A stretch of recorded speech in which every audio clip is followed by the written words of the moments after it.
Hi hello friends, ജർമ്മനിയിൽ നമുക്കിന്ന് നമ്മുടെ മലയാളി റൈസ് മേടിക്കാൻ പോയാലോ? മഞ്ഞൊക്കെ തട്ടിത്തെറിപ്പിച്ച് നേരെ ലോട്രാക്കിൽ നിന്നും ബസ് കയറി മെമിംഗനിലെത്തി. മെമിംഗൻ ബസ് സ്റ്റോപ്പിൽ നിന്ന് ഒരു 5 മിനിറ്റ് നടക്കണം. നടപ്പിൻ്റെ ഇടയിൽ വുൾവോർത്ത് കണ്ടപ്പോൾ അവിടെ ഒന്ന് കയറി ഹോം ഡെക്കോർ ഐറ്റംസ് എല്ലാം ഒന്ന് നോക്കി നമ്മൾ നേരെ അവിടെ നിന്ന് നടന്ന് നമ്മുടെ ഇന്ത്യൻ സ്റ്റോറിലോട്ട് പോവുകയാണ്. നമ്മുടെ ഇന്ത്യൻ സ്റ്റോറിൻ്റെ പേര് കൊഹിനൂർ എന്നാണ്. നമ്മളവിടെ ചെന്നപ്പോൾ തേങ്ങ, ചേന, ചേമ്പ്, നാട്ടിലത്തെ മധുരക്കിഴങ്ങ്, ഏത്തക്ക, ഇതെല്ലാ സാധനങ്ങളും വന്നിട്ടുണ്ട്. നമുക്ക് അത്യാവശ്യമായിട്ട് വേണ്ട സാധനം അരിയാണ്. അരിയുടെ സെക്ഷനിലോട്ട് പോയി നമ്മൾ. പിന്നെ നമുക്ക് നാട്ടിലത്തെ അച്ചാറുകൾ കിട്ടും ഇവിടെ.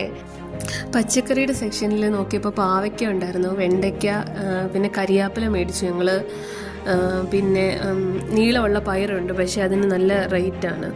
ഞാനാണെങ്കിൽ മിച്ചർ കണ്ടപ്പോൾ മിച്ചർ മേടിച്ചു, ചെറുപയർ മേടിച്ചു. അങ്ങനെ കുറച്ച് സാധനങ്ങൾ മേടിച്ചുകൊണ്ട് നമ്മൾ ഇറങ്ങി.